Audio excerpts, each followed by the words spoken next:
In this video, I'll be showing you how to fix your device isn't compatible with this version of Android. It's a very easy tutorial, so if you find this video helpful, be sure to drop a like and subscribe.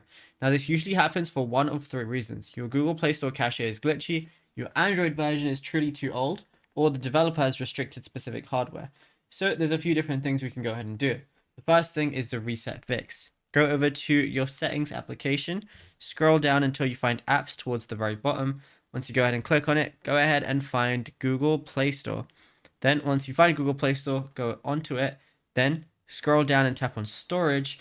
And then what we're going to do is clear both cache and clear data as well at the very bottom. Once you go ahead and do that, go back to your apps list, then go over to Google Play Services and do the exact same thing. Go to storage, clear the cache and clear the data over here as well. Then restart your phone, open the Play Store and try the download again. This forces the store to recheck your phone's actual hardware specs. What you can also do is go ahead and scroll down and go to software update and download the latest software update for your phone and see if that works too, because that should work. Now, if you found this video helpful, be sure to drop a like and subscribe.